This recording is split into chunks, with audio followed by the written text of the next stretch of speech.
Mesdames, Messieurs, bonsoir. Je vous propose de vous asseoir ou de faire silence.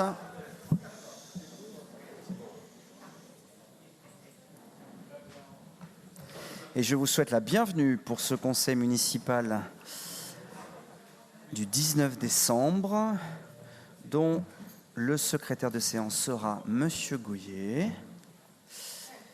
En termes de pouvoir, Monsieur Gestin me donne procuration jusqu'à son arrivée. Monsieur Garrigue donne procuration à Madame Becherin jusqu'à son arrivée.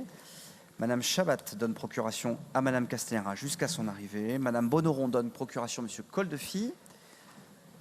Monsieur Alain Casabonne, retenu d'ailleurs dans la même réunion que Monsieur Gestin à la métropole, donne procuration à Madame Fabre-Tabourin jusqu'à son arrivée. Madame Morès donne procuration à Monsieur Jean-Jacques Bonin jusqu'à son arrivée. Monsieur Herchouk donne procuration à Madame Pitot. Monsieur Delu donne procuration à Madame Ramy.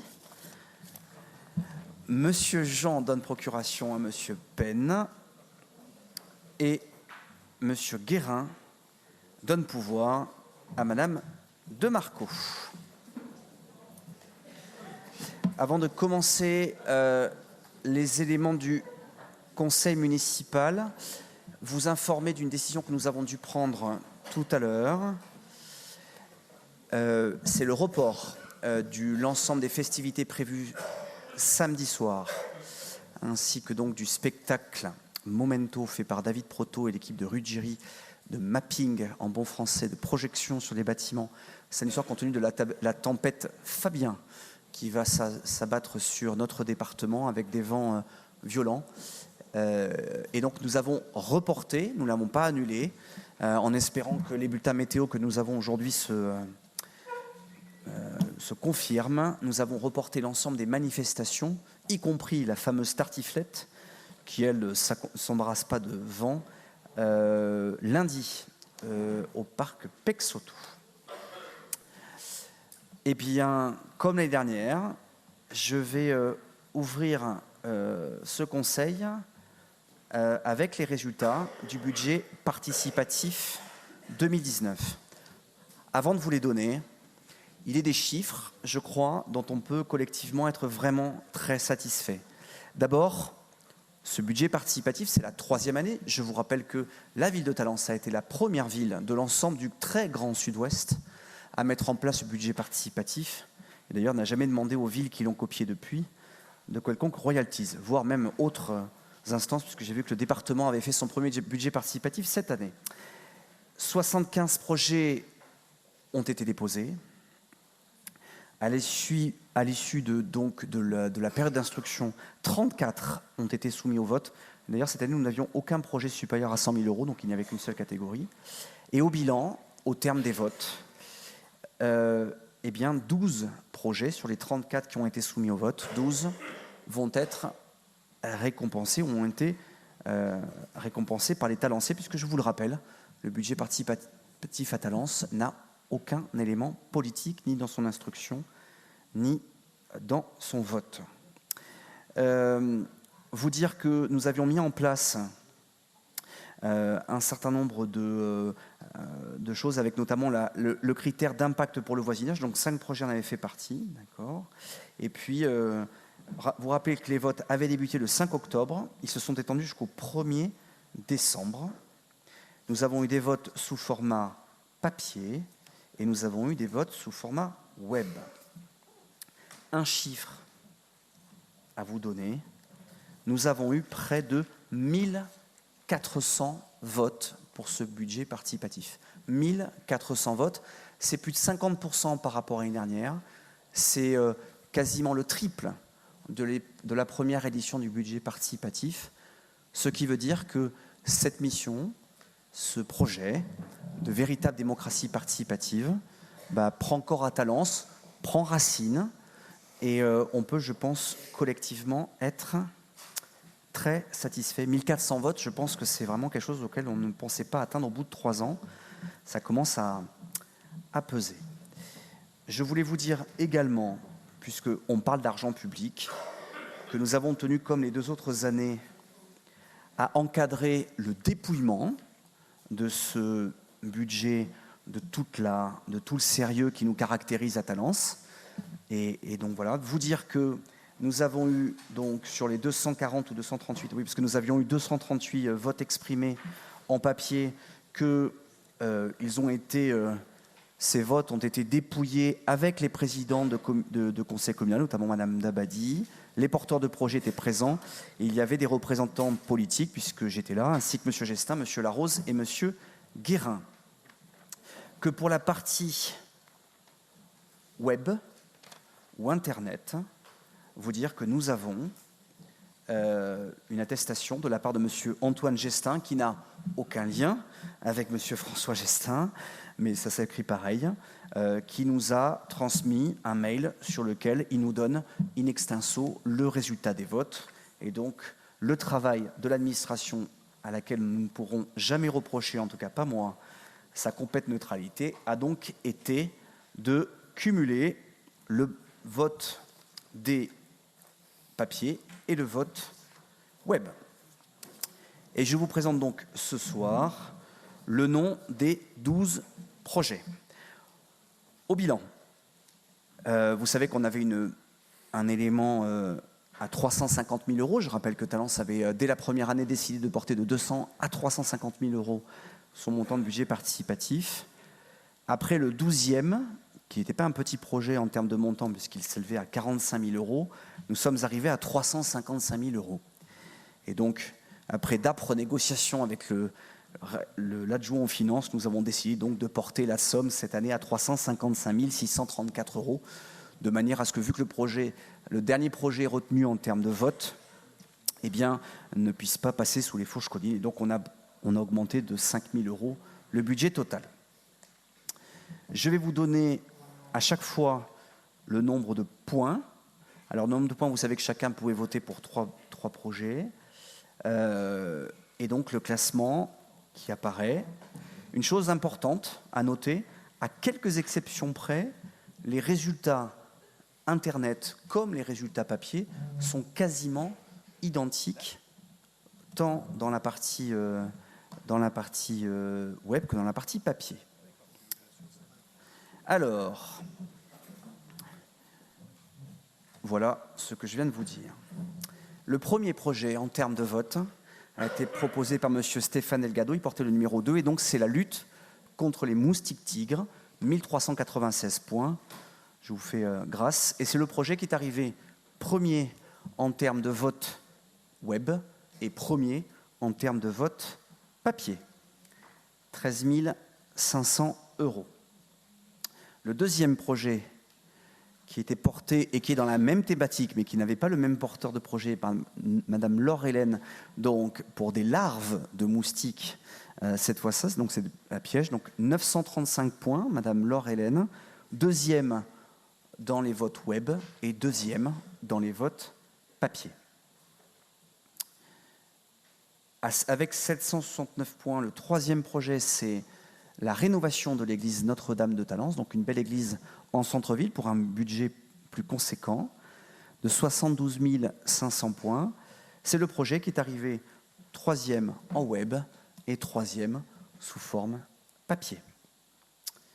Quatrième projet, un skatepark évolutif. Je dis ça en regardant quelques membres au hasard de l'assistance. Alors, c'était le projet le plus cher, 97 000 euros, 629 points, quatrième du classement web et troisième ex aequo avec la belle église en centre-ville. Donc voilà, pour 97 000 euros avec les porteurs que vous voyez là. Je voudrais les féliciter parce que c'était la troisième année consécutive qu'on nous proposait un skatepark.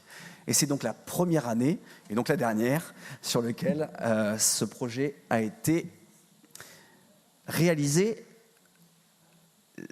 Nous les convierons avec nous aux réunions avec les futurs riverains du projet à déterminer. Et vous verrez aussi à quel point c'est aussi quelque chose d'intéressant dans cette partie-là. 97 000 euros et 629 points. Avec 442, on va passer sur une autre thématique. C'est la sauvegarde des hérissons, proposé par Maude Dumont, avec un budget moindre, 5 700 €. Ce projet est arrivé 5e du vote web et 7e du vote papier.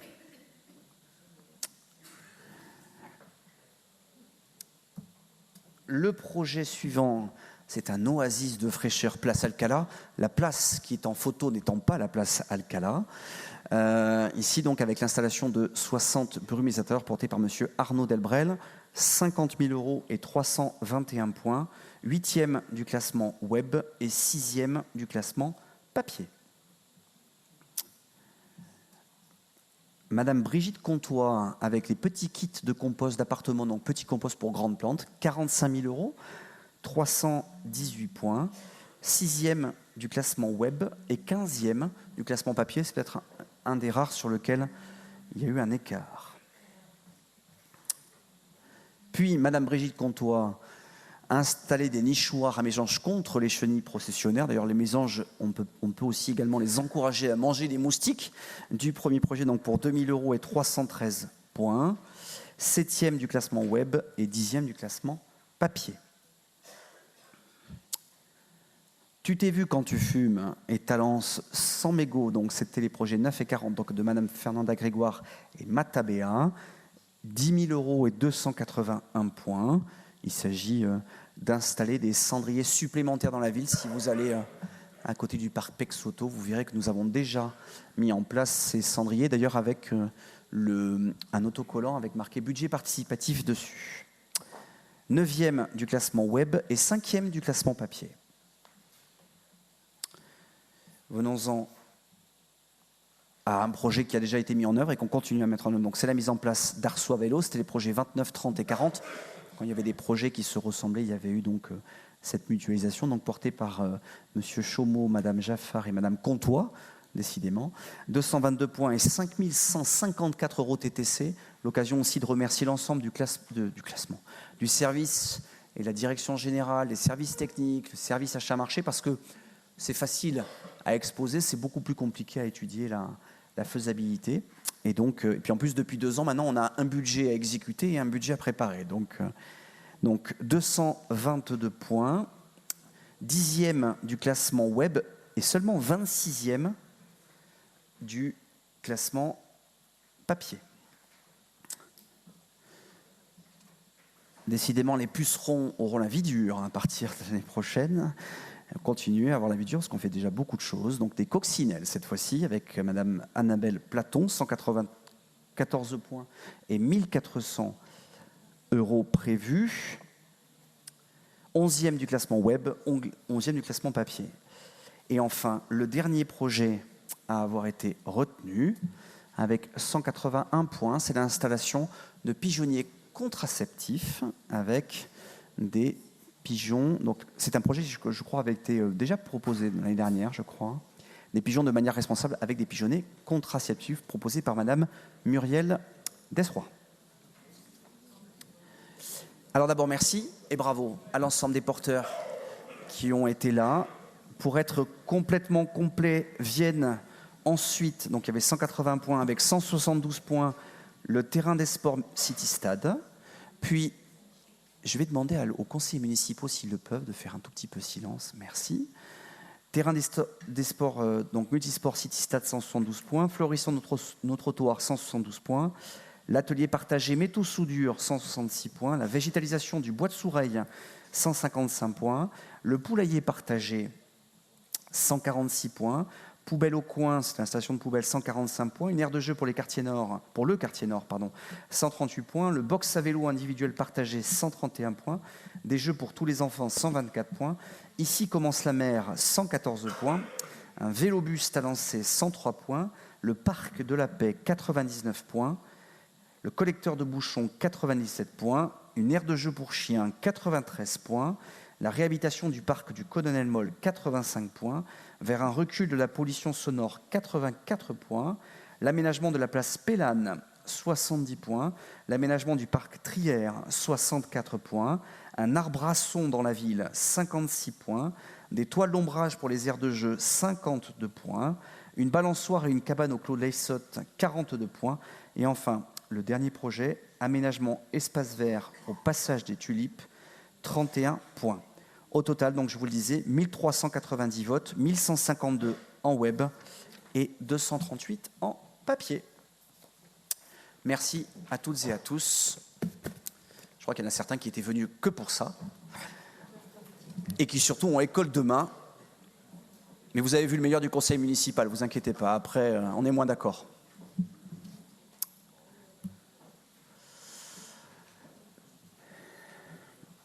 Eh bien, écoutez, monsieur le secrétaire. Délibération numéro 1, rapporteur monsieur le maire, décision municipale, information du conseil. Est-ce que le procès-verbal appelle... Pardon, information du conseil, vous n'avez pas de procès-verbal. Excusez-moi.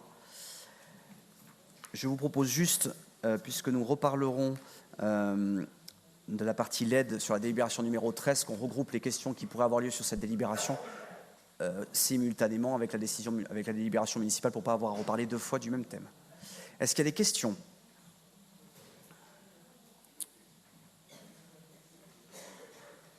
Pas de questions ?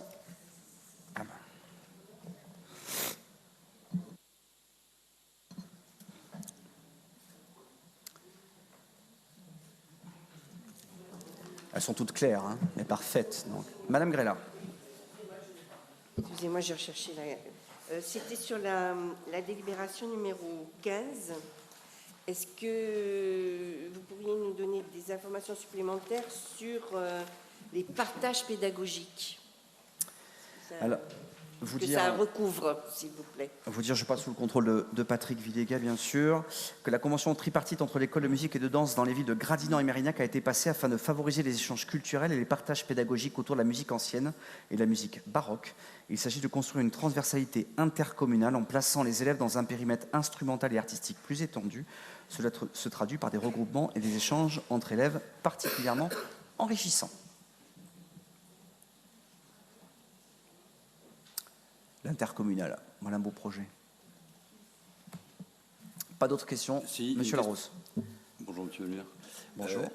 Dans les regroupements que vous évoquiez, moi j'avais une question sur les décisions 13 et 2. Est-ce que c'est celle-là que vous voulez regrouper avec la délibération numéro 8 sur les LED ? Alors, la 13, oui, puisqu'on est sur les LED. Sur la 2, il s'agit simplement de commander une armoire de commande servant à l'allumage et à l'extinction de l'éclairage public et des illuminations de fin d'année par radiofréquence. Donc ça n'a rien à voir avec le reste des LED. Par contre, je vous propose qu'effectivement la 13 qui parle, et on va reparler des certificats d'énergie, c'est le changement de l'ensemble des lampadaires. Je vous propose en LED, je vous propose d'en reparler puisque nous avons une délibération spécifique là-dessus. Merci. Ça vous convient ? Parfait. Pas d'autres questions ? Délibération numéro 2, rapporteur monsieur le maire, dénomination du jardin public implanté au cœur du quartier de Thouars. Alors, voilà encore une nouvelle fois une mention sur la démocratie participative. Nous avons donc demandé aux Talençais, et pas simplement qu'aux riverains de Thouars, de pouvoir participer donc sur le nom de ce nouveau jardin public. De vous rappeler quand même que ça va être 1,2 hectare d'espace vert supplémentaire au sein de la ville de Talence, là où d'ailleurs, pour une grande partie, c'était la voiture qui était encore reine il n'y a même pas quelques années. Alors, vous dire que nous avons eu beaucoup de propositions et qu'à la différence du budget participatif, eh bien, c'était un petit peu diffus. En termes de personnalité, Madame Rosa Parks a recueilli 8 propositions, Monsieur Mandela a recueilli 6 propositions, de même que Monsieur Picasso. Le président Jacques Chirac a recueilli 5 propositions. Le parc Casabonne a recueilli 4 propositions. Un très beau nom, mais peut-être encore un petit peu tôt, le parc Emmanuel Salaberry, 2 propositions. Mais c'est toujours devant Greta Thunberg, ainsi que Madame Lucie Aubrac, Flora Tistan, Teresa Talien, Rosa Bonheur, Manon Comier, Philippe Solers, Jean Marza, Simone Veil, le parc Sagan, et le parc Aznavour, qui ont chacun retenu une proposition. Donc ça, c'était les personnalités. En lien avec le quartier de Thouars, donc, le jardin de Thouars avait recueilli 4 propositions. La butte de Thouars, qui est quand même appelé aujourd'hui comme ça, c'est 10 propositions. La butte des 4 saisons, 2 propositions. Le coteau de Thouars, 1 proposition. La promenade de Thouars, 1 proposition. Les portes de Thouars, 1 proposition. La butte fleurie, 1 proposition. Nous avons eu également d'autres, le parc des Hirondelles, le parc du Vermont, le parc de la butte fleurie, le parc de la fraternité universelle, le parc de la diversité, le jardin des anges, le jardin magnifique, les jardins de Rabat. C'est un petit peu extensif, et puis surtout on fait un autre jardin à Rabat, le jardin de la Passerelle et à l'Orée du Bois, qui ont chacun recueilli une voix, avec un jeu de mots également, le parc du Promontoire. Voilà, le conseil communal avait a beaucoup délibéré, il y avait beaucoup de gens dans le conseil communal qui avaient proposé aussi le coteau de Thouars, mais le coteau de Thouars a recueilli une vote seulement, et donc l'idée est de proposer ça, et donc nous vous proposons que ce jardin s'appelle Butte de Thouars Rosa Parks, ce qui lui permettra de conserver à la fois son nom historique tel que connu et de donner le nom à une figure emblématique de la lutte pour les droits de l'homme avec un H majuscule et les droits de la femme aussi avec un F majuscule, de même de lutte contre toute discrimination raciale et tout le combat qu'a porté Rosa Parks, mais je vous propose de ne pas en faire une leçon d'histoire ce soir. Cela appelle-t-il des remarques? Pas de remarques, les votes. Pour Alors, Madame de Marco. Oui, merci, oui, c'est un bon choix. Armand Guérin, qui est absent, proposait de mettre une plaque pour expliquer qui était cette personne, parce qu'il ne suffit pas de mettre un nom, il faut peut-être aussi donner des éléments. Non. C'est quelque chose qui était déjà prévu par la oui, ville. Donc merci. Alors si c'était prévu... Voilà. C'était moins prévu en cas d'Emmanuel Salaberry, mais là, pour Rosa Parks, on mettra une plaque. Délibération numéro 3, rapporteur M. Patrick Duhard, adjoint délégué à l'éducation et aux activités périscolaires. Éducation enfance, dispositif fonds publics et territoires de la Caisse d'allocation familiale, convention d'aide financière au fonctionnement.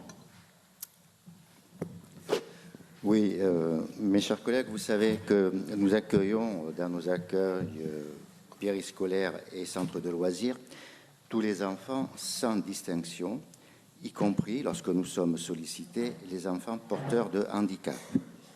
C'est un accueil un peu plus difficile qui nécessite parfois des investissements pour la formation des animateurs, parfois pour le recrutement de certains animateurs, et puis aussi qui demande un travail avec les familles.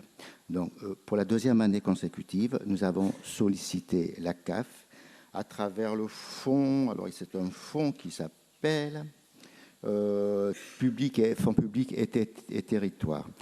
Et la CAF nous a octroyé cette année une aide de 13 733 € pour l'accueil de ces enfants en situation de handicap. Pour que nous puissions toucher ces sous, je vous propose d'autoriser Monsieur le maire à signer la convention d'aide financière. Des remarques? Madame Grélard, vous souhaitez la parole. Merci. Bien sûr, nous voterons cette délibération pour la signature de cette convention. Nous remercions aussi les personnels qui se forment pour pouvoir accueillir ces enfants à profil spécifique. Et en tous les cas, nous sommes ravis que les services enfance et jeunesse se positionnent en étant des services inclusifs. Ce qu'ils ont toujours été. D'autres remarques? Non. Enfin, constructives. Est-ce qu'il y a des votes? Non. Le vote pour tout le monde? Merci. Délibération numéro 4, rapporteur M. Patrick Duhard, adjoint délégué à l'éducation aux activités périscolaires, concert en accueil périscolaire maternel, partenariat projet En bas si j'y suis, porté par le Centre social Mixité. Oui, c'est une manifestation que nous avions organisée l'an dernier en partenariat avec Mixité et Rock et Chanson et qui a connu un vrai succès. Donc, nous avons été sollicités cette année pour reconduire cette manifestation. Ça aura lieu donc dans les écoles maternelles du quartier de Thouars en début d'année, à travers de mini-concerts de 30 à 45 minutes. Donc, je vous propose là aussi, pour que cette manifestation puisse avoir lieu, d'autoriser Monsieur le maire à signer les différents documents relatifs à ces interventions.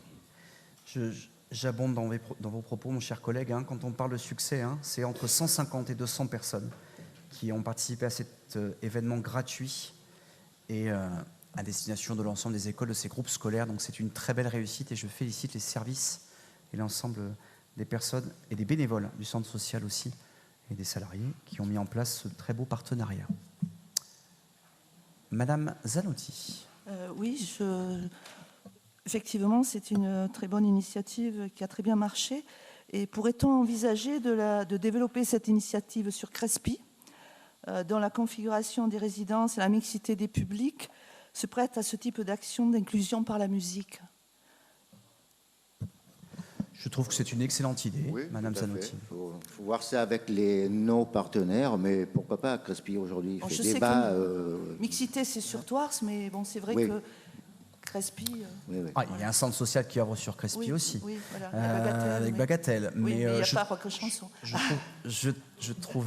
Oh, on fera monter au nord Rock et Chanson. Je crois qu'on les accompagnera pas au-delà des frontières administratives. En tout cas, je trouve que votre idée est très bonne, Madame Zanotti. Donc, je propose que les services, on puisse leur demander effectivement d'y adjoindre. Alors, peut-être pas forcément pour février 2020 ou mars 2020, parce que c'est un peu court, mais si jamais il n'est pas interdit d'être ambitieux. Dans l'avenir, oui, Madame Ramy. Oui, c'était juste une précision au niveau de la convention. Alors, j'ai pas bien compris. C'est l'article 2 où il est écrit dans le premier point « faire intervenir à titre gracieux » et sur le deuxième point, il y a écrit « rémunérer Monsieur Lefebvre ». Donc, j'ai pas bien compris. article 2. Oui. C'est une intervention gracieusement payante. Donc, je pense qu'on fera effectivement. C'est payant. Ouais. Donc, Oui. il est rémunéré, Monsieur Lefebvre. Oui, oui. Voilà. Pour moi, il est rémunéré.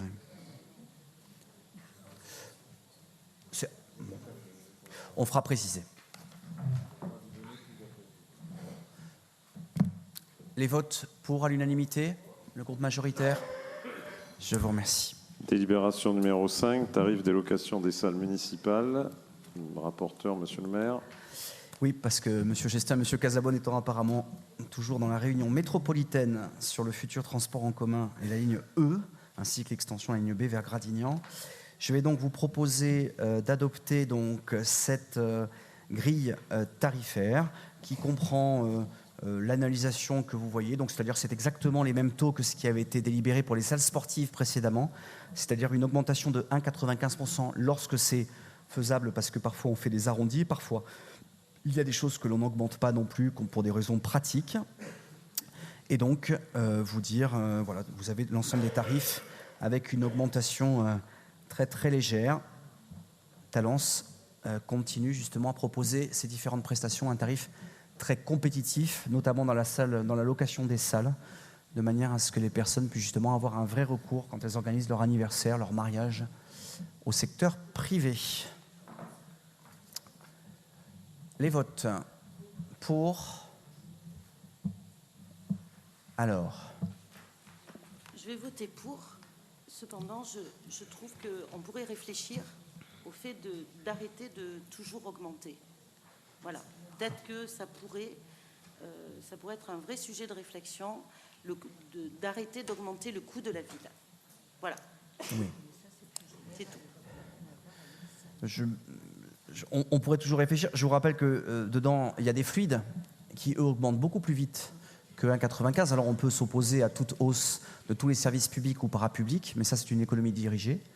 Et la deuxième chose, vraiment, quand on regarde les prix des tarifs, ce qui est proposé, le tissu, je rappelle que pour les associations, c'est gratuit, ce qui est une hausse relativement modeste, puisque c'est 0% là-dessus.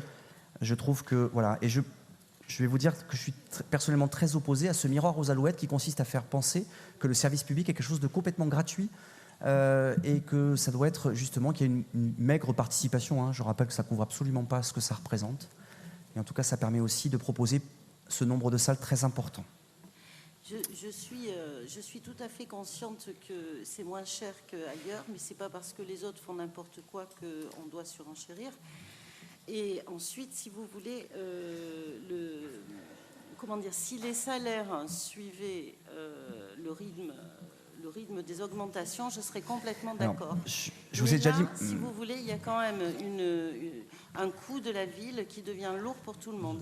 Donc peut-être qu'effectivement, on pourrait réfléchir à augmenter le standing de vie des personnes, de l'ensemble des personnes, et alors augmenter en fonction du standing de vie. Bien. Je vous propose, Madame Congos, de réserver aux autres municipalités qui font n'importe quoi le soin de vos conseils et de vos certitudes péremptoires, et de vous rappeler que nous sommes ici dans un conseil municipal qui ne décide pas de ce genre de politique, et il vous appartient, si vous le souhaitez, de vous positionner nationalement sur les sujets qui vous seront chers. Les votes donc pour le groupe Talent C'est Vous, Madame Congost, vous êtes pour. Et les Verts sont. Merci. Délibération numéro 6, tarif des droits de place et redevances d'occupation du domaine public. Rapporteur, monsieur le maire. Donc là, il s'agit du même taux d'actualisation avec, comme je vous le disais, des tarifs qui ne sont pas augmentés. Par exemple, le tarif de droit de marché, par exemple, reste à 1 € parce qu'1,07 € à percevoir sur un marché, ce serait tout un poème. Je rappelle d'ailleurs, par exemple, que ce tarif de droit de marché est le même depuis 2016, ce qui fera plaisir puisque nous n'avons donc pas augmenté ces tarifs-là et que les autres sont dépendants et qui ont été le faire. Rappeler quand même quelque chose que nous avions mis en œuvre l'année passée et qui, je crois, a été particulièrement apprécié par les riverains, c'est la baisse très significative des redevances pour les échafaudages et clôtures de chantier pour une semaine, de manière à distinguer les chantiers courts et les chantiers longs qui, eux, ont été plus significativement augmentés. Donc, ce qui permet aux particuliers d'avoir un tarif qui a été créé l'année dernière et qui, je crois, fait la satisfaction de toutes et tous. Pas de remarques. Vote à l'unanimité pour également. Merci. Délibération numéro 7, convention de financement des écoles privées sous contrat d'association Saint-Jeunesse et Notre-Dame-Sévigné. Rapporteur, monsieur le maire. Alors, vous avez l'ensemble des éléments qui sont prévus dans cette délibération qui est relativement classique. De vous dire que le détail du calcul pour 2018-2019, donc c'est le coût général de ce qui a été fait donc, dans le cadre du budget. Donc, le coût, le coût total, c'est 1 735 029 € que l'on divise par le nombre des élèves en classe élémentaire 1070, donc ce qui permet d'aboutir à la somme de 1 038,94 € contre 1 055 € l'année d'avant. Donc c'est un coût un petit peu inférieur. Tout simplement pourquoi ? D'abord, parce que les économies de gestion qui ont été réalisées par la ville nous permettent d'avoir un forfait qui est un petit peu moins enlevé, notamment sur la partie entretien, mais aussi l'augmentation du nombre d'élèves. Et donc ce qui donne, multiplié par le nombre d'élèves, la somme que vous avez donc entre les différentes écoles qui sont dans cette délibération, une délibération relativement annuelle et classique. Madame Ramy. J'aurais voulu avoir une précision en fonction de la loi Blanquer qui est passée en février 2019, qui demande à ce que les enfants à partir de 3 ans soient scolarisés. Donc je ne sais pas, là dans les documents, si la subvention ou la participation financière pour les 2 écoles privées concerne et la maternelle et le primaire, puisque sous contrat d'association, il n'y a qu'une obligation au niveau du primaire et pas de la maternelle. Donc la question c'est est-ce qu'on rémunère pour les deux structures, maternelle et primaire ? Sinon, puisque vous secouez la tête, est-ce qu'il va y avoir un impact ? Je ne secoue pas la tête, je vous dis non. Vous dites non. Vous dites non. Je peux vous secouer la tête si vous voulez, mais vous verrez que ce n'est pas la même chose.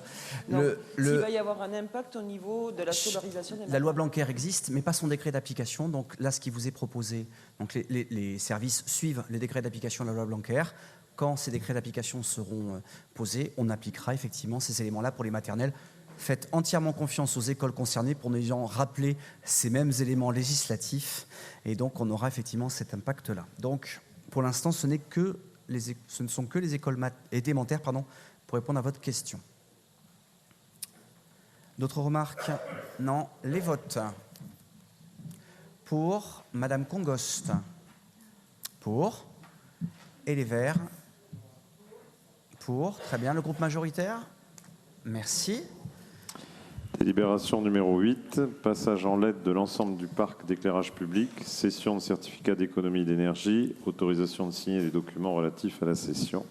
Rapporteur, monsieur le maire.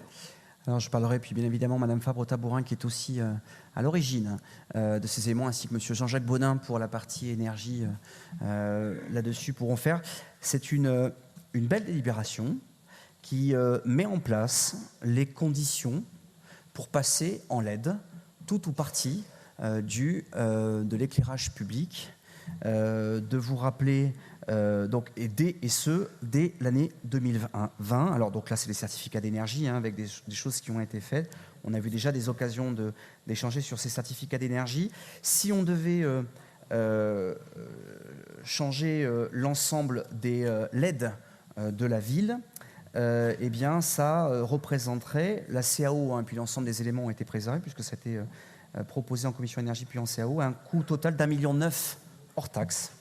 Mais par contre, ce coût serait amorti aux environs de 11 ans en termes de fonctionnement.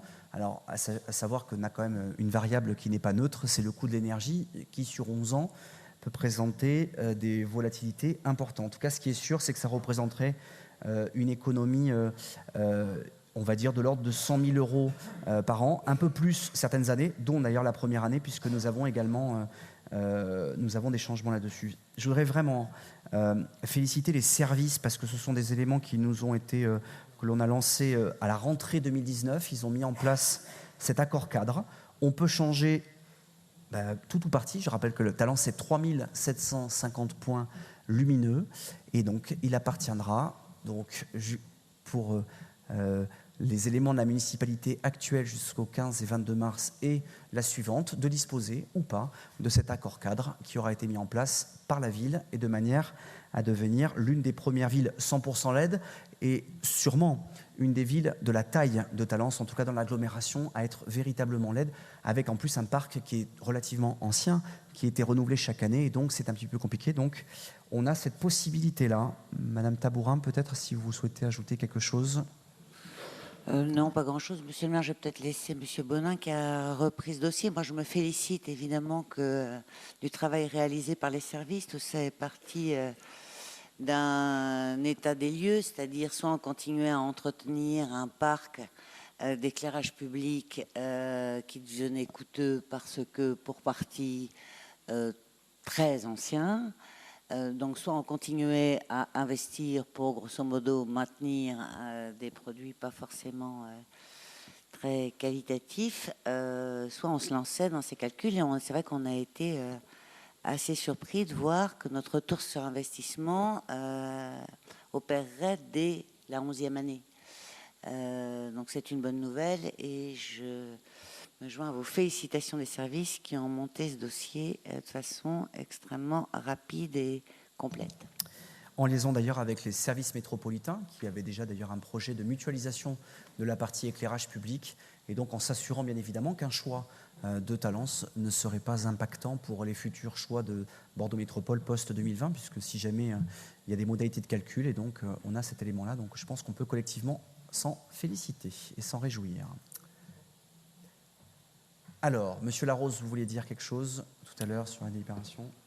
Oui, je voulais avoir quelques précisions sur le système mis en place, puisque si la LED aujourd'hui a permis de réduire la consommation et d'améliorer la fiabilité du service, je voulais savoir sur la partie connectée que permettraient ces LED, est-ce qu'il y avait quelque chose qui était mis en œuvre ? Et si oui, quelle était votre politique de service adosée à cette connexion ? Madame Tabourin. On a été très très vigilant justement à avoir des produits évolutifs. Je rappelle qu'on changeait les LED, grosso modo, c'est changer les ampoules, et on s'est assuré dans le cahier des charges que les produits retenus accepteraient toute possibilité d'évolution et de connectivité.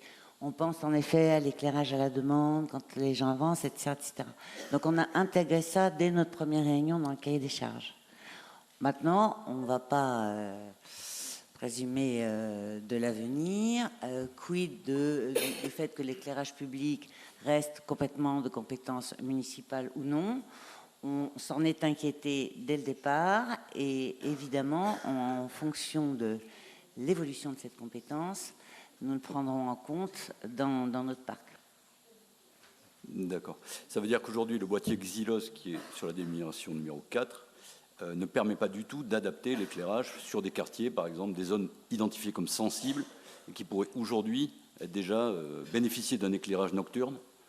C'est pas ce type de... Alors, je vous rappelle que Talence a pris la décision d'éteindre l'éclairage nocturne entre 1h et 5h du matin sur l'ensemble de son territoire, comme 13 000, grosso modo un tiers des communes françaises. Ça fait partie des sujets et c'est donc la raison pour laquelle nous avons intégré dans notre cahier des charges la possibilité de... Je rappelle aussi qu'aujourd'hui, grosso modo, pour schématiser, l'éclairage public n'est pas une obligation de la part des villes, sauf que si nous éclairons, notre éclairage doit être homogène sur l'ensemble du territoire. C'est comme ça, hein. On sait que ça va bouger très vite et je pense qu'il sera temps de mettre ce dossier sur la table parce que de très bonnes solutions doivent pouvoir être revisitées en fonction de la réalité d'un certain nombre de cadres, pour dire ça comme ça. Merci. Je rappelle qu'il y a des choses très intéressantes sur ce qu'on appelle l'éclairage intelligent. Moi, j'aime pas ce terme-là parce que l'éclairage aujourd'hui n'est pas idiot. Notamment quand on parle de taxe des ordures ménagères incitative, qu'il y a besoin d'avoir ce type de capteur pas très loin. Et donc, peut-être que ces lampadaires pourront demain être compatibles justement de cette taxe des ordures ménagères incitative qui est mise en place dans quelques quartiers pilotes au sein de Bordeaux Métropole. Madame Ramy, Madame de Marco, je ne sais pas qui veut parler. C'est très rapide, c'est pour dire bien sûr qu'on est satisfait de cette délibération. J'ai souvenir que nous avions proposé pour l'éclairage de Cœur de Thouars, il y a peut-être 4 ou 5 ans, ce type d'éclairage, et vous l'avez mis en place. Écoutez, c'est bien. La seule remarque que je ferai, c'est que engager cette somme-là, ça sent la campagne électorale. Je ne sais pas pourquoi, mais on dirait que c'est un signe. Mais je me trompe peut-être. Je suppose exactement comme la décision d'éteindre l'éclairage public, Madame de Marco. Je crois qu'on s'est mis à travailler sur le sujet et je crois qu'on travaille en cohérence, c'est-à-dire que... Non, mais c'est bien, c'est bien. Alors, ça va dans le bon sens. Pas à pas et très sérieusement. Madame de Marco, je vais donc vous expliquer, puisque vous semblez voir de la campagne électorale partout, je crois que ça vous obsède, mais de vous rappeler ce qu'est un accord cadre. C'est assez magique.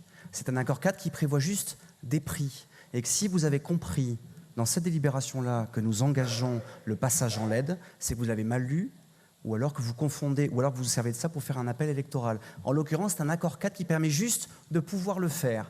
Ce n'est donc pas ni une dépense électorale, ni un appel électoral. C'est peut-être à croire que c'est peut-être vous qui en êtes plus obsédé que nous. Et il me semble avoir vu une décision municipale, j'ai peut-être mal lu. Oui, de passer un accord cadre. Voilà. Et je vous expliquerai ce qu'est un accord cadre le temps échéant. C'est juste une façon de se mettre en élément. Franchement, ne faites pas semblant. Vous savez très bien qu'en annonçant ceci, quoi qu'il en soit, que ce soit un accord cadre ou pas, vous le faites pour faire une annonce de campagne. Madame de Marco, en même temps, mais je vous dis bravo, je trouve que c'est une bonne initiative. Madame de Marco, mais non, mais bien ce n'est pas. Je vous ai déjà expliqué. Arrêtez d'asséner des choses qui ne sont pas vraies. Faites pas semblant, bien sûr que non. Eh bien non. Un accord cadre permet de pouvoir le faire. Avez-vous entendu de la part de la municipalité que nous allions le faire? Donc arrêtez de faire ni semblant ni de ne pas comprendre puisque vous savez ce que c'est. Avez-vous entendu un élément de la part de la municipalité que nous allions le faire là? La réponse est non. L'engagement de la municipalité était de mettre en place les conditions, ce qui est réuni depuis ce conseil municipal.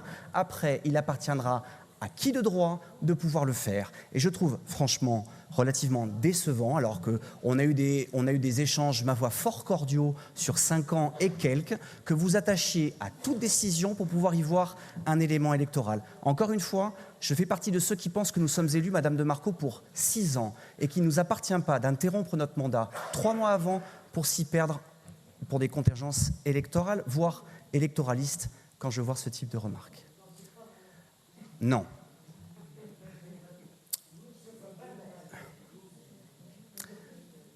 Donc, on va retenir, puisque ce n'est donc pas une annonce électorale, on va retenir vos félicitations. Ça vous va? Très bien. Très bien. Madame Ramy. Oui. Alors moi, je voudrais avoir quelques précisions sur l'offre de valorisation des travaux du prestataire, vos travaux éco. Il y a un article que je n'ai pas bien compris. Alors, actuellement, le prix du mégawattheure pour l'éclairage public, il est à 7,26 € du mégawattheure. On a 3750 points lumineux, donc on arrive bien sur le prix que vous avez annoncé de 180 900 €. Par contre, moi, ce que j'avais compris, c'est que quand on acte quelque chose avec un C2E, on s'engage sur un prix ferme, sur 7,26 € du mégawattheure. Or, dans l'article 4, alors peut-être que c'est mal formulé ou je ne l'ai pas bien compris, hein, c'est pour ça que je vous pose la question, il est écrit que, donc article 4, paiement de votre prime énergie, cette proposition pourra être revue à la baisse ou à la hausse en fonction de l'évolution contractuelle du mécanisme des certificats d'économie d'énergie.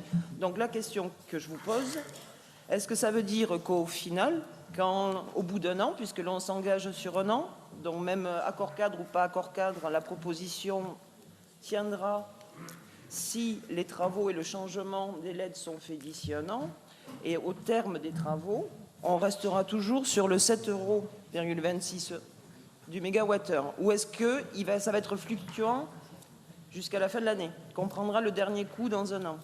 Alors, d'abord, ce coût-là, c'est 27 millions de kilowattheures que divise le cours du mégawattheure en novembre 2019, donc ce qui fait à peu près octobre, ce qui fait à peu près à un peu moins de 180 000 €, ce qui explique le montant de ces éléments.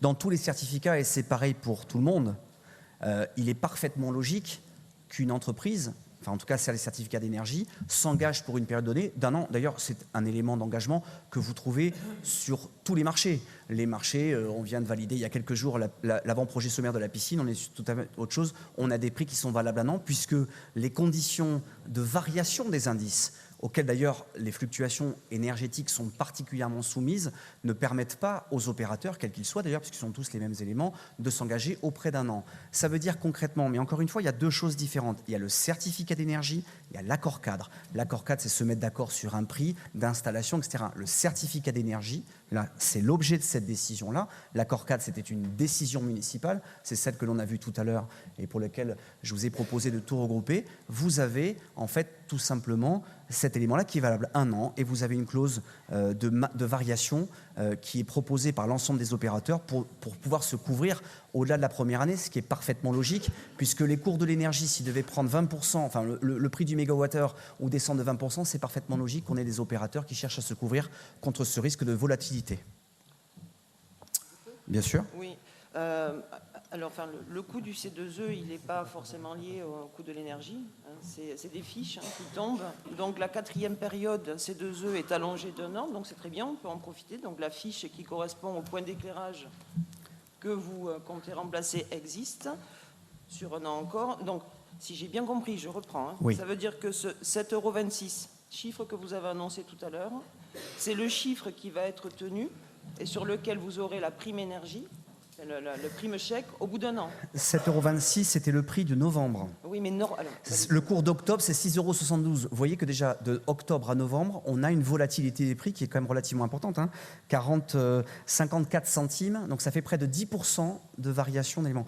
Encore le prix ferme, forfaitaire et définitif pour un an, c'est le montant que vous avez, c'est-à-dire 189 900 €. Ce prix-là, il est susceptible d'évolution au bout d'un an, à partir du moment où on a trouvé. Mais encore une fois, vous dites, vous, la décision d'équipement en LED, je vais vous le redire, puisque je l'ai réexpliqué à Madame de Marco, mais je vais vous le réexpliquer, n'est pas lié à ce certificat d'énergie. Là, ce sont des éléments qui sont effectivement étroitement liés, mais qui ne sont pas liés à la décision de la municipalité. Et donc, elle appartiendra, durant l'année qui vient, du 1er janvier jusqu'au 31 décembre, à l'équipe qui souhaitera la mettre en œuvre. D'autres remarques? Non. Les votes, s'il vous plaît. Pour à l'unanimité, merci. Délibération numéro 9, participation financière 2020 de la ville de Talence à l'association Porte du Sud. Alors, je vais me permettre de remplacer Marc Labourdette qui devait peut-être arriver mais qui n'est pas arrivé. Bon, c'est une délibération relativement classique, hein, de vous dire, donc bien évidemment, vous le savez, que le pli Portelus Sud recouvre Talence, Gradignan et Villeneuve-d'Ornon. Il a été créé il y a près de 12 ans maintenant, ça ferait 13 ans dans quelques semaines. De vous dire que l'augmentation entre 2019 et 2020, c'est 528 €, parce que tout simplement, c'est l'augmentation de la ville en termes de DGF, hein, donc on a un peu plus augmenté de 500 habitants, et donc il n'y a rien de nouveau à signaler sur cette convention, si ce n'est qu'elle continue à produire ses effets. Vous dire également que cette année, le pli et les services municipaux ont mis en œuvre une action emploi pluriel, à laquelle d'ailleurs moi j'étais venu échanger avec les participantes, puisque l'idée était de pouvoir accompagner 8 candidates dans la recherche, donc 8 candidats du territoire en recherche d'emploi. De vous dire également que concernant la clause d'insertion, 16 Talancais ont bénéficié d'aires de travail, et qu'en 2018, on avait 37 Talancais qui étaient rentrés dans le pli, dont 59% de femmes, et que sur les 255 participants parcours donc sur le pli, on a 95 Talancais, ce qui correspond grosso modo à 37% de la répartition sur les communes. C'est une belle délibération et un beau rapport d'activité. Des remarques? Les votes pour... Alors, Madame de Marco, vous n'allez pas pouvoir voter avec votre smartphone. Est-ce qu'on peut avoir votre vote? Pour. Très bien. Délibération numéro 10, mise à disposition de locaux à l'association Porte du Sud. Même élément. C'est la mise à disposition, donc, enfin, c'est la reconduction de ces mises à disposition sur les conventions qui sont indiquées.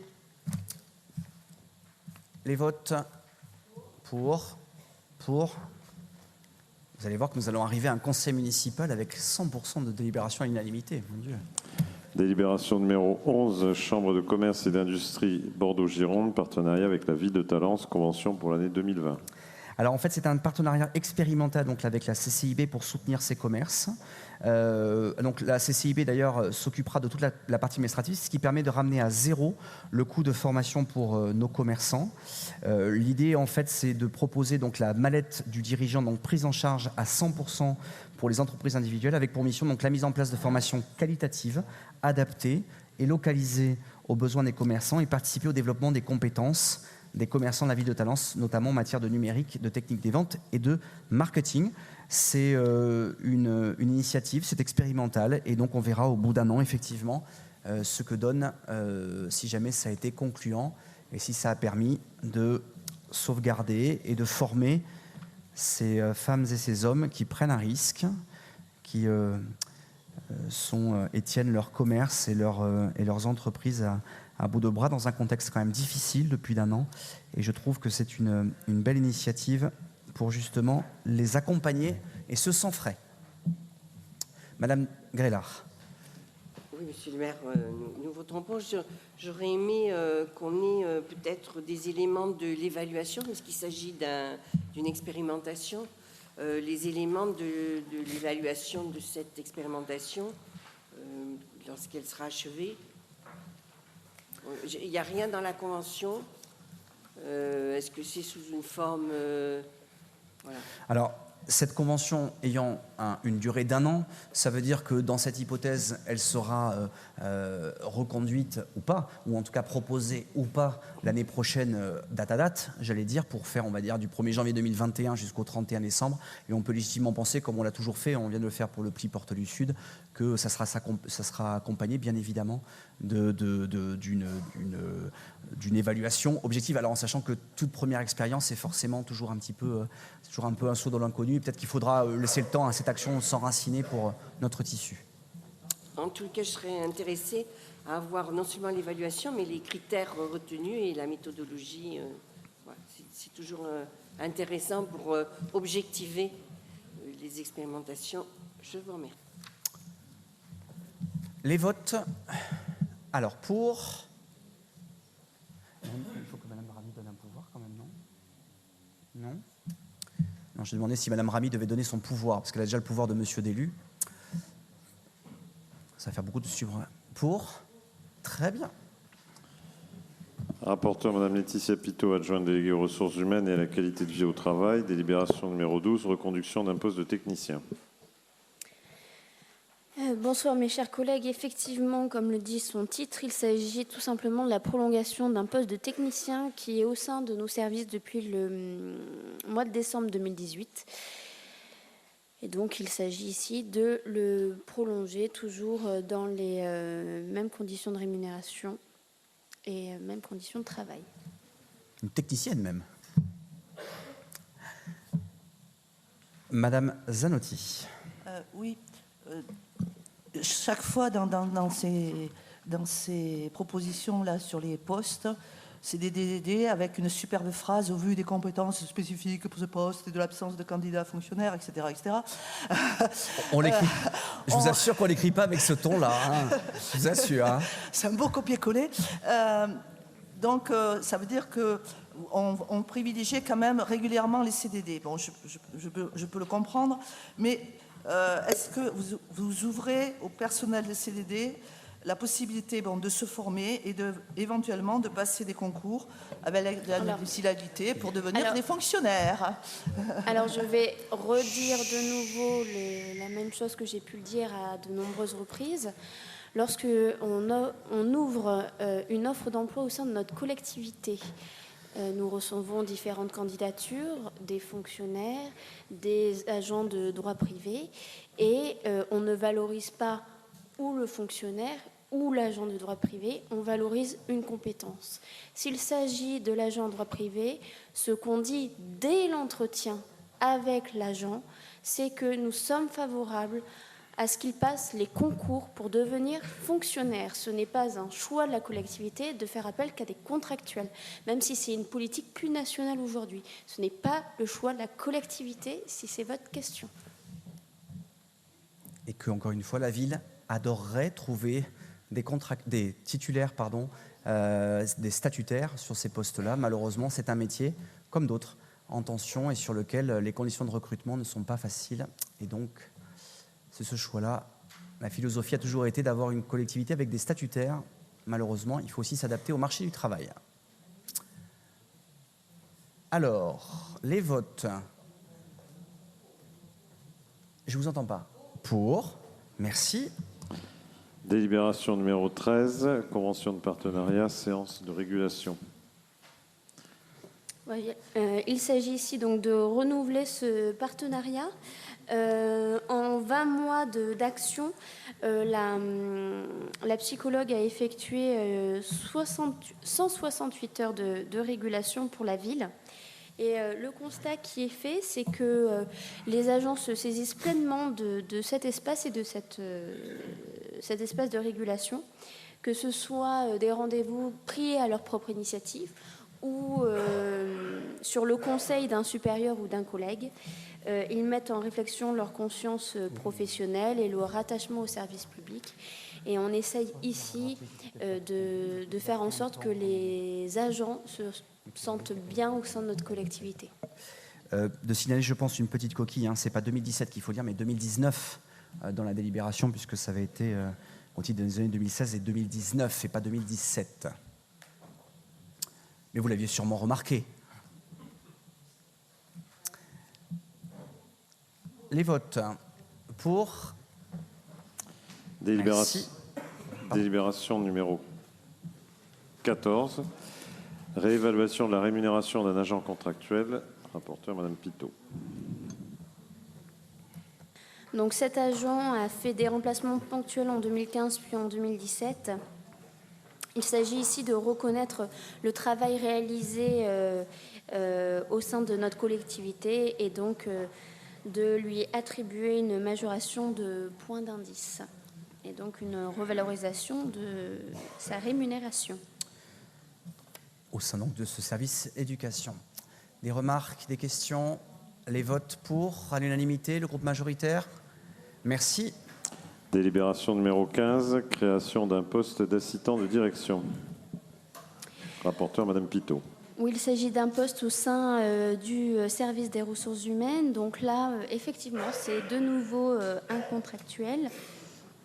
En fait, nous cherchions à remplacer le poste d'une de nos agents qui est partie en disponibilité.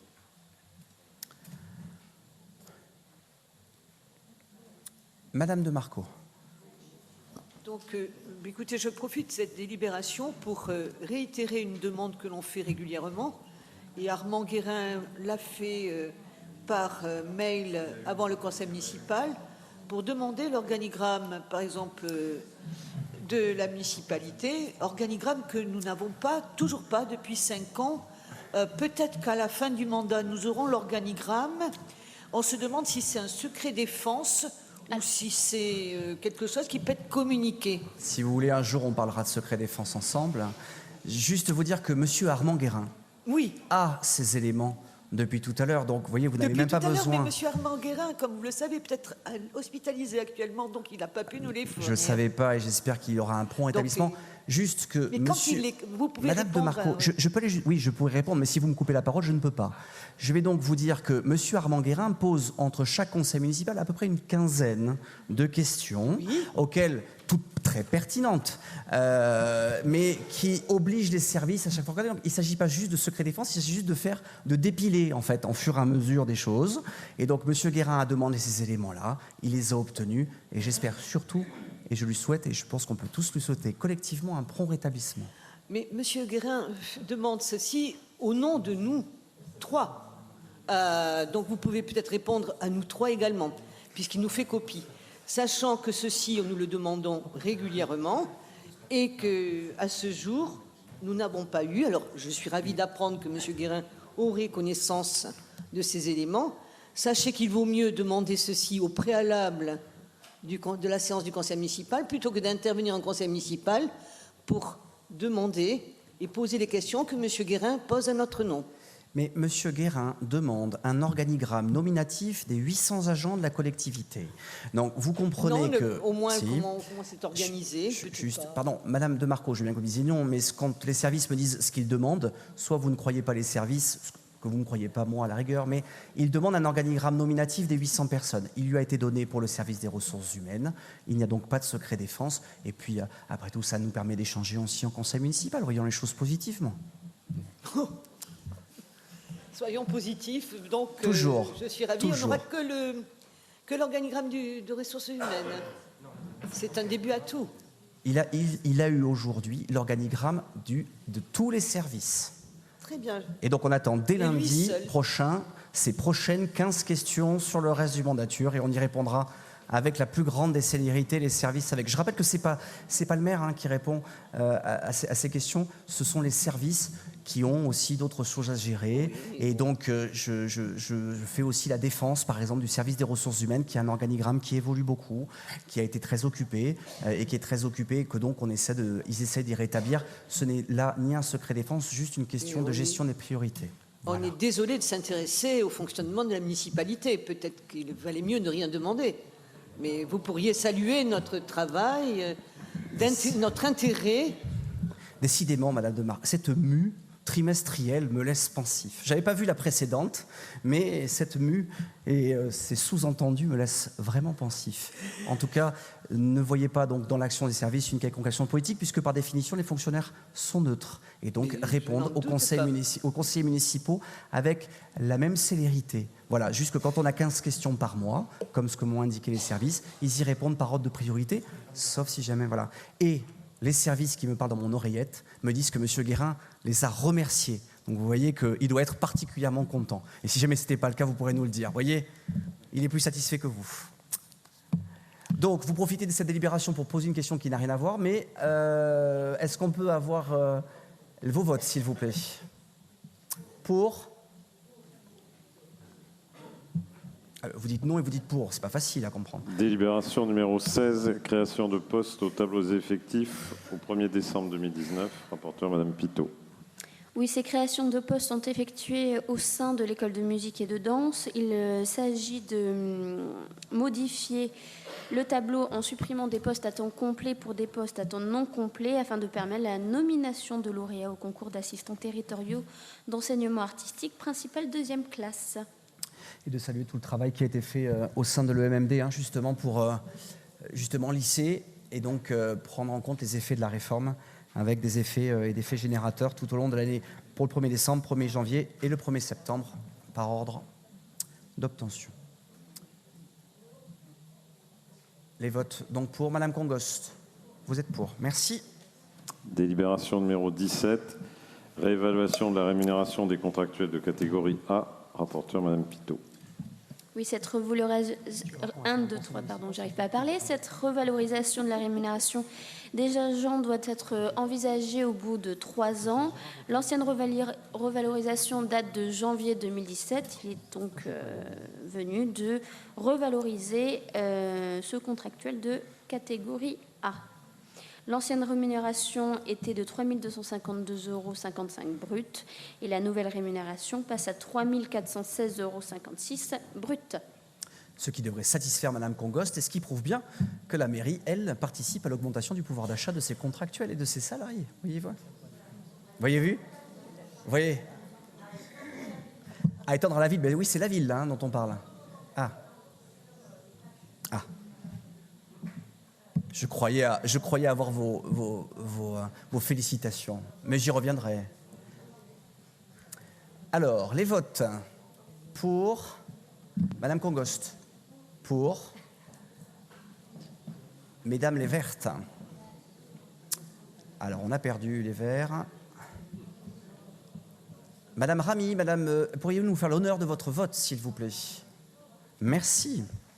Délibération numéro 18, reconduction d'un poste au service municipal emploi. Rapporteur, Madame Pitot. Oui, il s'agit ici simplement de la prolongation d'un poste de contractuel suite au départ en disponibilité d'un de nos agents du service emploi. Des questions? Non. Les votes pour? Merci. À l'unanimité. Rapporteur, Monsieur Farr, conseiller municipal délégué à la jeunesse et au centre de loisirs. Délibération numéro 19, renouvellement du contrat enfance-jeunesse 2019-2022. Oui, Monsieur le maire, chers collègues, il s'agit là d'autoriser Monsieur le maire à signer le contrat enfance-jeunesse dans sa 4e édition, puisqu'il est en place depuis 2007, avec les axes forts: aider les familles à concilier vie familiale, vie professionnelle et vie sociale, soutenir la fonction parentale et faciliter les relations parents-enfants, accompagner les familles dans leurs relations avec l'environnement et le cadre de vie, créer les conditions favorables à l'autonomie, à l'insertion sociale et au retour à l'emploi des personnes et des familles. Je tiens également à remercier Laurence des services qui s'est occupé de tout le diagnostic et dans un délai relativement court. Madame Desguers, peut-être sur la petite enfance. Ouais. Merci, Monsieur le maire, mes chers collègues. En ce qui concerne la petite enfance, j'ai envie de vous expliquer comment l'offre d'accueil et la demande des familles se sont complexifiées sur la commune.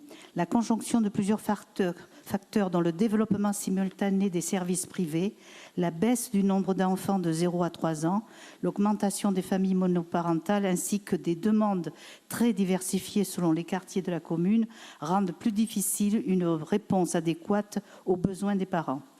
C'est dans ce cadre que depuis 2017, le CCAS a mis en œuvre l'Observatoire de la petite enfance.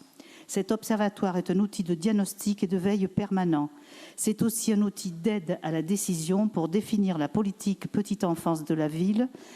L'ensemble des partenaires, CAF, départements, ainsi que toutes les structures présentes sur le territoire de la ville collaborent intelligemment dans ces groupes de travail. Au regard des problématiques soulevées et des moyens financiers disponibles, voici les 4 orientations retenues pour la période de 2019 à 2022 pour la petite enfance. Premièrement, concilier vie familiale et professionnelle, développer des places d'accueil en collectif. Cette année, nous en aurons 4 de plus au petit campus. Des places d'accueil à domicile rattachées à un établissement collectif. C'est un projet qui avance. En soutenant les initiatives privées qui développent des places d'accueil, en soutenant le retour à l'emploi de parents et en proposant un nouveau service de garde à domicile sur des horaires atypiques pour des familles aux revenus très modestes. Deuxièmement, améliorer la communication à destination des familles, en facilitant la compréhension des familles pour aller vers le mode d'accueil correspondant à leurs besoins, à leurs demandes et à leur budget, en traduisant des documents importants pour les familles allophones. Troisième point, soutenir la parentalité en développant des lieux d'accueil parents-enfants au nord de la commune et au centre, en accueillant des enfants porteurs de handicap, en participant à la création d'une manifestation qu'on appellerait famille dans le cadre de la Convention territoriale globale.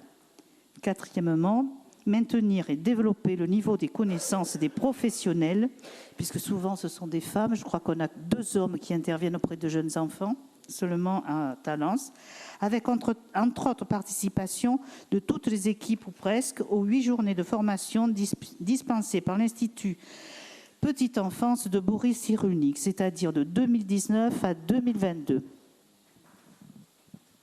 Merci beaucoup. Je me joins effectivement à vos remerciements pour le service, particulièrement Laurence, qui a rédigé ce très gros et très complet document diagnostic, et là qui objective vraiment les choses avec des éléments.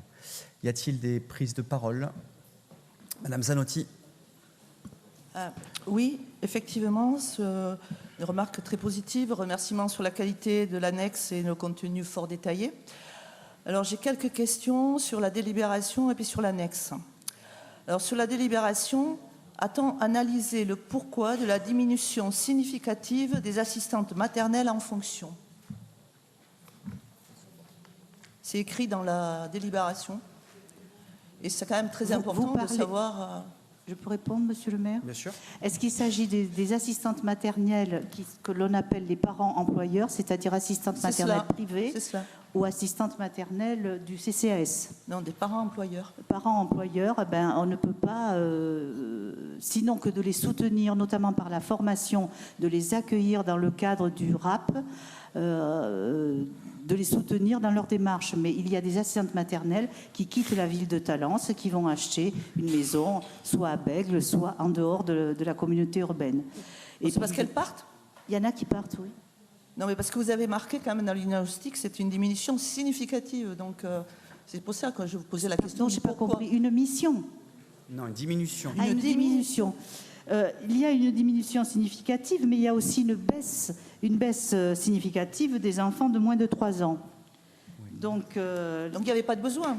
Donc, c'est ça que je ne comprends pas, c'est que ça a été marqué comme un diagnostic qui posait problème. Peut-être ce que je vous propose, ma chère collègue, c'est peut-être de prendre toutes ces questions-là et peut-être peut-être que vous ayez l'élément et d'aller avoir un échange peut-être plus complet avec le CCAS pour essayer, parce que j'ai l'habitude de penser que derrière un chiffre, qu'il soit en augmentation, en diminution, voire même parfois en stagnation, il y a parfois des réalités, d'abord qui ne sont pas forcément si simples que ça à analyser, et peut-être qu'il y a des choses à les creuser, si vous en êtes d'accord, de manière à ce qu'on puisse, que quand on voit la totalité du document, c'est quand même compliqué de savoir qu'est-ce qui se cache derrière, et il y aura peut-être un élément analytique, peut-être de nous faire passer vos questions sur l'intégralité du document, s'il y en a d'autres. Que j'aimerais poser en conseil municipal. Posez-la alors. Voilà. Par exemple, a-t-on une estimation moyenne de la différence du reste à charge entre une place en crèche municipale et dans une microstructure privée? Parce que, effectivement, vous mettez aussi dans la même phrase le fait que vous allez favoriser le privé. Et je suis désolée, mais il y a politiquement, pour les personnes à revenus modestes, ce n'est pas la même chose. Alors, voilà, c'est ce que je voulais souligner. C'est pour ça que je souhaitais que ça soit abordé en conseil municipal et pas en aparté. Alors, non, en plus, en sachant que les questionnements, quand ils sont faits, si jamais tout le monde est d'accord, on le transmet à l'ensemble. Voilà. Non, c'est juste que c'est pas facile de vous sortir le chiffre à l'euro près. Oui, bien sûr. Donc, on transmettra vos questions et il n'y a pas de secret défense pour reprendre ces éléments-là. Juste vous dire quand même tout ce qui est fait par la collectivité et par la ville pour maximiser le nombre de places en crèche, pour maximiser le nombre de choses et aussi s'adapter, je crois, à un élément fondamental qui est aussi le changement dans la demande des familles avec les horaires atypiques, les horaires décalés et puis tout ce qui doit être fait également pour le retour à l'emploi, puisqu'on peut parfois ne pas avoir un emploi et justement avoir besoin d'une place en crèche, par exemple collective, de manière à permettre de passer les entretiens ou tout simplement être disponible pour un futur employeur. Donc je pense qu'il y a vraiment quelque chose, et c'est un peu tout le sens aussi de ce document, pour pouvoir s'adapter. Madame Grélard. J'avais quand même... pardon, Madame Zanotti, excusez-moi. Bon, j'ai noté que vous aviez un objectif de transparence vis-à-vis des familles, ça me paraît très bien, mais là encore, la transparence ne corrige pas le manque de place dans les revenus modestes. C'est-à-dire que c'est pas parce qu'on sait pourquoi on n'a pas été retenu que... c'est pas un soyons clairs, moi je réfute le terme d'objectif de transparence. C'est transparent. Non. Je rappelle que les places en crèche ne sont pas déterminées par un adjoint, par quelqu'un. Oui, non, mais ça, c'est une très bien. commission. Non, mais quand je me permets juste, parce que je sais que vous êtes quelqu'un qui fait attention aux mots, quand on parle d'objectif de transparence, c'est transparent. Alors maintenant, quelqu'un qui a une place en crèche a un intérêt moindre pour les critères qui contribuent que quelqu'un qui n'a pas cette place en crèche. Voilà. Tout ce qui peut être mis en place à la municipalité pour mettre en place des crèches et un accueil pour tous, on sait très bien aussi la différence de prix, qui est très sensible, est mis en place par la collectivité. Maintenant, il faut aussi se poser la question du structurel, du conjoncturel, et après, il ne s'agit pas non plus d'aller créer toutes des places dans des structures importantes, et puis après, on a quand même une certaine variation dans le nombre d'enfants accueillis. Ce qui est sûr, c'est qu'on s'est résolument engagé depuis plusieurs années maintenant, c'est pas simplement que ce contrat-là inscrit dans le marbre cette volonté qui est de continuer à proposer ces places. Mais je crois aussi, pour en avoir beaucoup discuté quand on a préparé cette délibération, à cette montée très forte en puissance que l'on a. Alors en plus, on a eu quand même 2 changements de rythme scolaire sur la dernière mandature, ce qui n'a pas arrangé les choses et les affaires des différentes familles, parce que parfois on n'a pas forcément qu'un enfant, on en a plusieurs. Je crois vraiment qu'on a un très grand chantier devant nous, mais toutes les villes l'ont, d'adaptabilité de l'offre en fonction de choses qui n'existaient pas forcément ou cas qui étaient marginales. Je crois vraiment que la partie bureau des temps, la partie adaptation, donc horaire incomplet, accueil sur une journée ou 2 jours, le service public ne sera jamais quelque chose à la carte, mais doit quand même prendre en compte ces carrières incomplètes ou ces temps de travail incomplets qui, eux, ont très significativement augmenté sur les 10 dernières années. Et donc, il faut qu'on soit capable d'y répondre. En tout cas, soyez persuadés de la volonté de la mairie, mais je sais que vous en êtes persuadés, du moins je l'espère, à maximiser cet accueil. Après, il faut trouver des personnes pour s'en occuper, des locaux pour les accueillir, organiser tout ça. On a ouvert récemment, et Madame Grélard d'ailleurs était là, une autre structure qui n'est pas une structure municipale, c'est une structure. On voit bien aussi tout le sérieux que l'on doit avoir avec ces structures-là qui s'entourent quand même d'éléments médicaux, d'assurance aussi, de ne pas faire n'importe quoi. Parce que dans un marché très tendu, le risque pourrait être d'aller plus vite dans les agréments. Et je pense qu'on a aussi tout intérêt à regarder très, très sérieusement ce qui se fait dans les structures, qu'elles soient publiques, privées ou intermédiaires. Madame Grélard.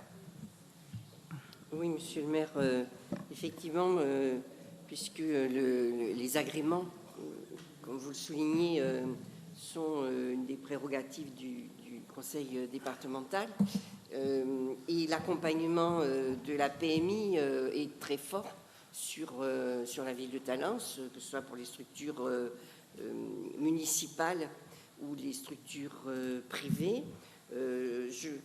Ce document est très riche et très intéressant. Pour ma part, j'aurais aimé y trouver aussi des éléments de perspective pour répondre aux questions que vous évoquiez, qui sont des questions cruciales dans l'évolution de la société actuelle et qui font partie d'ailleurs des questions dans le cadre du plan gouvernemental de la lutte contre la pauvreté et la précarité, c'est-à-dire les situations atypiques. Vous parliez de retour à l'emploi de femmes, y compris en famille monoparentale, qui reste une des questions extrêmement importantes. Que ce soit ma collègue Martine Jardinet qui travaille sur le sujet du développement social et la petite enfance, ou moi-même dans le cadre de l'insertion, nous avons quelques pistes de travail et je sais que des agents de la ville de Talence ils sont très sensibles puisqu'ils participent aussi à cette réflexion. Et il y a dans certaines municipalités des expérimentations extrêmement intéressantes pour répondre à des coûts accessibles, à des organisations qui permettent, comme vous disiez, une sorte de service public à la carte, sur des horaires atypiques, sur des plages atypiques. Je pense que nous avons vraiment à construire quelque chose de solide, de plus large sur les années à venir. Et voilà, j'ai des propositions en tous les cas à faire et j'espère que que la prochaine municipalité pourra s'engager très fortement sur ce sujet. Alors, continuer à s'engager, parce que je crois vraiment qu'on s'engage résolument. Après, les expérimentations n'ont pas vocation non plus à être toutes faites sur Talence. Permettez-moi, je ne partage pas forcément. Alors, on peut toujours faire mieux, de toute façon, et on pourra faire mieux. Il y aura X contrats enfance. Moi, quand je vois tout ce qui est mené dans le cadre de la petite enfance, par rapport à ce que vous dites spécifiquement, c'est quand même l'un des éléments et l'un des axes qui est spécifiquement mis dedans.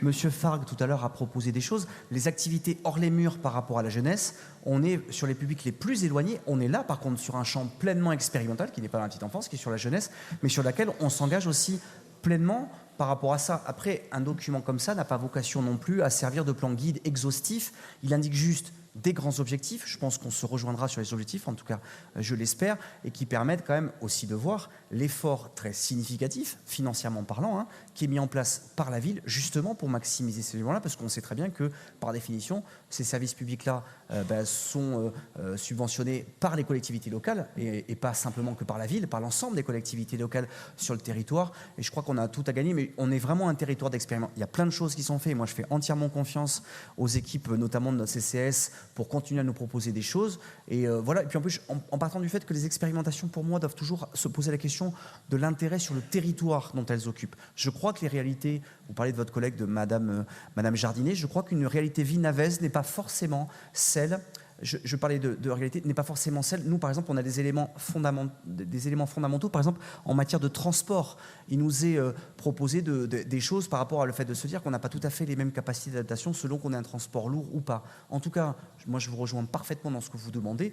Et le territoire expérimental, il est quand même dedans. Alors, par contre, il n'y a pas des éléments à nous faire précisément sur telle ou telle expérimentation. Mais Talence a toujours été un territoire d'expérimentation, un territoire novateur, et pas simplement que dans la petite enfance. J'en ai parlé dans la jeunesse et dans la partie scolaire également, et on continuera à être ce territoire, et vous serez parfaitement libre de proposer vos idées pertinentes.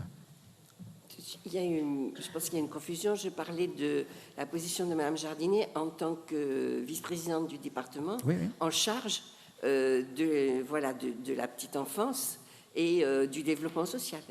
Il s'agit de ça.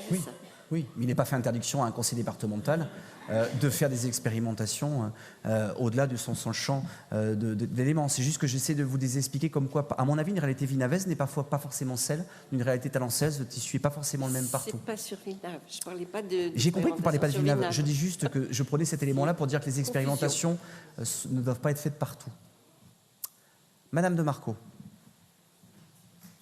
Je vous remercie. C'est un document très intéressant qui permet de puiser certains éléments, qui définit de grands objectifs, mais à mon sens, c'est aussi l'occasion de s'interroger, quand on regarde le document, comment faire évoluer certains manques, des remarques, des faiblesses qui sont indiquées dans ce document. Alors je prendrai par exemple page 58. Comment allons-nous faire justement pour parfaire l'offre et la demande d'accueil quand on considère que dans le quartier nord de Talence, il manque des places d'accueil pour les temps complets, ça veut dire qu'il n'y a pas suffisamment de structures d'accueil et qu'il est évident que les personnes, et c'est souligné dans le document, ne souhaitent pas prendre une voiture ou un moyen de locomotion pour se rendre sur un lieu trop éloigné de leur domicile. Et dans la zone sud, par contre, c'est manque de place à temps partiel. Comment peut-on donc travailler de façon à rééquilibrer cette offre et cette demande spécifique? Ça, c'était une première question. Ensuite, j'ai quand même remarqué dans le document, page 93, qu'il y avait une forte variation de la demande, c'est-à-dire qu'il y avait trop longtemps d'attente entre l'enregistrement de la demande et l'attribution. Alors, je comprends que c'est peut-être complexe, mais pensez l'inquiétude des parents qui font une demande et qui sont dans l'attente et n'ont pas suffisamment de réponses d'attribution assez vite pour eux. Et j'ai remarqué, alors là, page 58, qu'il y a des critères d'attribution peu lisibles. Je ne fais pas de commentaires, je ne fais que lire ce que je vois écrit dans le document. Alors, ce sont mes trois questions. Comment comptez-vous rééquilibrer? Quelles réponses vous apportez? Et ensuite, comment se fait-il, comment on peut accélérer donc les réponses et rendre lisibles les critères d'attribution. Merci. Alors, ma chère collègue, je suis ravi que vous me demandiez ce qu'on va faire sur les 3 prochaines années, ce que l'on va faire. Je saurais vous y répondre, il n'y a aucun souci. Il me semble que c'est un peu le rôle du politique, justement, de donner ces réponses-là, mais j'enregistre votre demande de savoir ce que l'on va faire. Ben oui, parce qu'après, je vais vous dire... Quelques semaines de patience, vous allez voir, c'est extraordinaire. Ça nous donnera peut-être des idées. Ah, si vous avez besoin de nous pour avoir des idées, non, là je peux plus faire grand chose pour vous. Ne vous inquiétez pas. Les éléments, mais je vois que vous puisiez pas mal sur les nôtres. Pardon ? Vous puisez pas mal sur les nôtres aussi. Ah, en termes de... Non, mais quelques suggestions que nous avions faites. Vous les saisissez au vol. Monsieur Deluy très bien. Monsieur Deluy a donné procuration à Madame Ramy, et j'ai l'impression qu'en fait il y a le transfert également on l'avait déjà proposé, on l'avait fait, merci de l'avoir fait. La transmission de la délégation. Et là, je vous demande qu'est-ce que vous allez faire. Les mêmes expressions aboutissent aux mêmes choses. C'est marrant cette transmission, c'est assez extraordinaire. Alors vous, qu'est-ce que vous allez faire? Alors on va faire plein de choses. D'abord, on fait déjà plein de choses. Voilà. Ah ben, j'ai même pas commencé la réponse, que vous dites blablabla. Donc soit vous êtes intéressé par la réponse. Mais ne regardez pas les journalistes quand vous faites une réponse. Le principe d'un conseil municipal, c'est pas une saillie verbale pour avoir un article dans Sud-Ouest. Donc les éléments sont clairs. Aujourd'hui, on doit s'adapter. D'abord, une réalité quand même d'un territoire. On a des structures avec des éléments, et d'ailleurs ça se fait aussi pour la jeunesse. On a des offres qui sont faisables au sud, qui ne sont pas forcément faisables partout au nord. On a un accès notamment vis-à-vis de grands équipements sportifs, vis-à-vis d'équipements comme la forêt de Thouars, qui sont quand même difficilement mutables. On ouvre aujourd'hui dans différents quartiers des places. Encore une fois, je parle sous le contrôle de Madame Grélard-Nédélec. Nous avons ouvert une structure qui n'est pas une structure publique, mais nous avons contribué à aider, et le département d'ailleurs tout autant, a contribué à aider à ouvrir des éléments et des places dans les quartiers nord. Maintenant, trouver des mètres carrés dans ces endroits-là n'est pas forcément une chose si simple que ça, et il va falloir effectivement contribuer à mettre les moyens, à mettre des équipes par rapport à repérer les éventualités qui sont faites. Je rappelle par exemple que dans le cas de Soch, on a ouvert aussi des places même temporaires, donc tout ce qui a été fait par rapport à ça, et on va continuer à ouvrir des places. Par rapport aux critères, moi, je crois, je parle sous contrôle de Patrick Duhart, les critères trop précis, quand on parle d'humain, il en va de même pour certaines répartitions, parce que Patrick fait suite à la petite enfance sur les éléments. Des critères, on a quand même des critères qui sont précis. Après, peut-être que vous les trouvez peut-être pas, mais je crois vraiment que chaque situation de famille est vraiment unique. C'est-à-dire qu'on a besoin aussi d'avoir cet élément-là. Je vous rejoins par contre sur le délai d'attente, qui est forcément un délai d'attente qui parfois peut être long. On a aujourd'hui des gens qui viennent nous voir, mais c'est valable, Madame de Marco, sur toutes les villes, malheureusement. On sait qu'on a ces difficultés-là. Talence, quand même, par rapport à tous les couples que j'ai pu rencontrer, il y a des familles monoparentales, est quand même relativement réputée par rapport à son attractivité par rapport au couple. Alors c'est vrai avec une certaine répartition qui est quand même un peu difficile, puisqu'on a un sud qui a moins de familles avec des enfants en bas âge, et un nord, effectivement, qui pousse.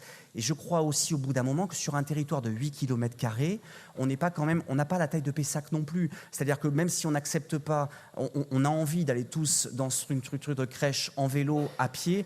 Je pense que quand on est en vélo et qu'on habite dans les quartiers nord, on n'est pas non plus à des centaines de kilomètres, et en termes de temps par rapport à ça.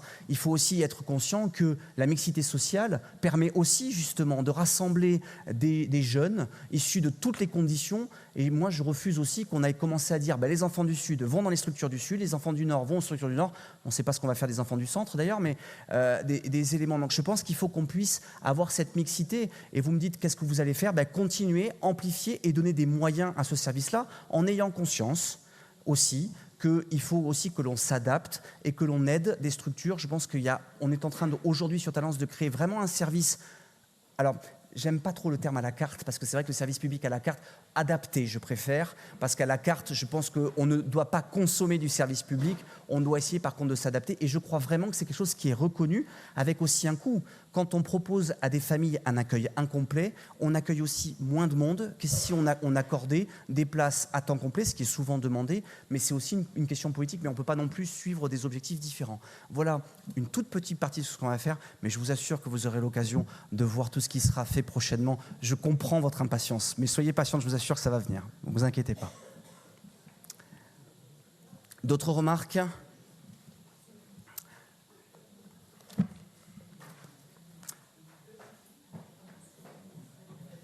Bien, je pense qu'on peut vraiment remercier l'ensemble des contributeurs à ce très grand document et très complet document qui, là, par contre, donne en plus une vision sans concession, hein, avec des choses sur lesquelles on a des choses où s'améliorer, des choses sur lesquelles nous sommes plutôt en pointe. Les votes. Pour à l'unanimité pour le groupe Madame Congost. Merci. Délibération numéro 20, labellisation information jeunesse, rapporteur Monsieur Fargue. Oui, chers collègues, il s'agit là de formaliser tout simplement la démarche administrative consistant à solliciter l'obtention du label information jeunesse pour une durée de 3 ans.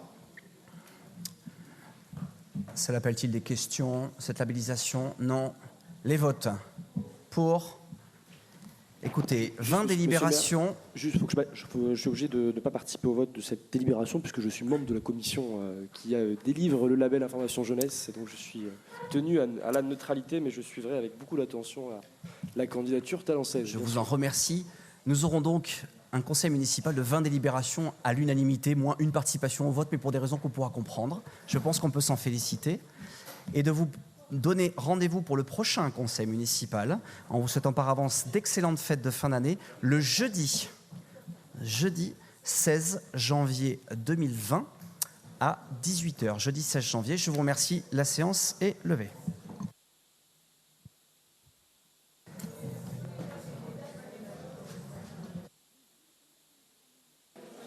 Excusez-moi, pouvez-vous nous communiquer les dates des vœux? Ah mais moi, alors, on fait des vœux traditionnellement à compter du 1er janvier. Donc cette année, nous allons décider de nous souhaiter des bonnes choses dès le 1er janvier. Les vœux aux forces vives auront lieu le 6 janvier. 6 janvier.